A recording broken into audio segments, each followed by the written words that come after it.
Good day, everybody. We have an unorthodox looking problem that's actually in quadratic form.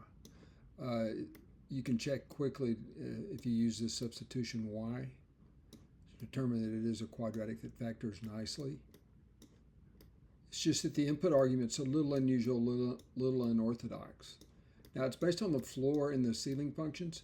And this is the definition of the ceiling function, and I forgot to write in this is the definition of the floor function. And let's do a few examples here. It turns out to be a very useful lemma here. This is the definition of the floor function, just as the definition of the ceiling function directly above it. Now, since we're dealing with the floor of x plus the ceiling of x quantity squared, the floor of x plus the ceiling of x right here is our positions in the quadratic formula. It makes sense to numerically investigate this just a little bit. Notice that if I'll just pick a number, it doesn't make any, just an integer, okay? An integer. All that's important here is that it's an integer. Notice that the floor of 5 is 5, and this is kind of boring here, but it leads to something that's useful, okay? And then plus the ceiling of 5. The floor function and the ceiling function always return integers, so this is pretty boring. This is just equal to 10, okay? But look what happens if you just switch this to, say, the floor of 5.2 plus the ceiling of 5.2.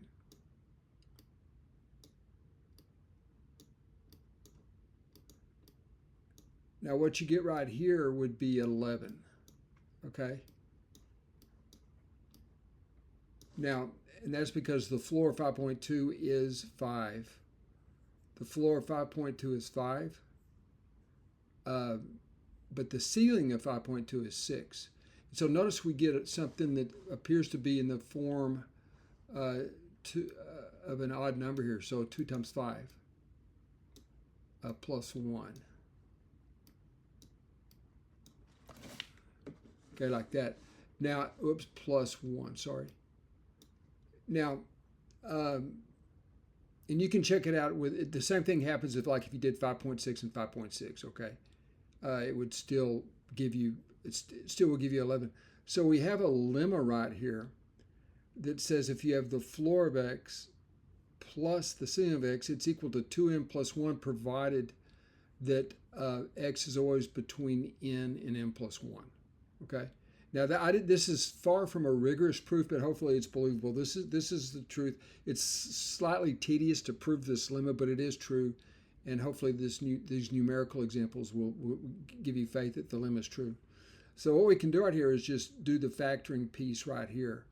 19 times 13 is the 247.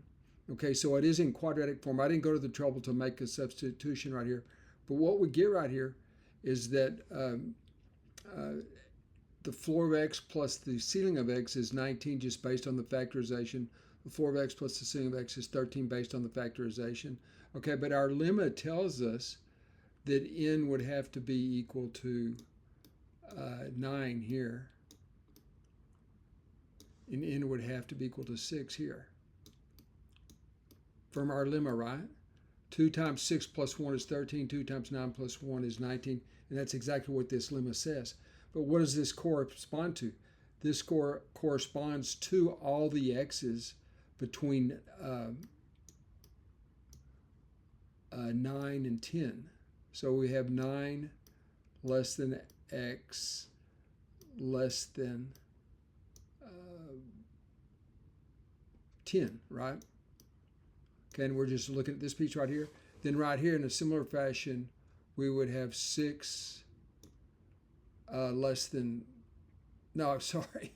Yeah, 10, I got that right. 6 less than x, I was looking at something else, is less than 7, okay? So these are our intervals, and you can check some of the numbers, but this is the solution set right here. Now, some people like to put a U there for union. Another way to write this is the so-called ordered pair. It's kind of confusing if you're not used to the context. But you can write this as the interval 9 to 10. All the real numbers between 9 and 10 exclusive, union with all the real numbers between 6 and 7. Okay? So either one of these are the way to write. This is the interval notation. This is just the more standard, I guess, set builder notation. But this are the solutions based on this lemma, which I give you. I didn't prove that rigorously, but again, hopefully this numerical evidence satisfies you that this lemma is true, and it leads them along with the factorization of this quadratic form. In this lemma, we get this result: all real numbers between 9 and 10, and 6 and 7. Thanks for viewing.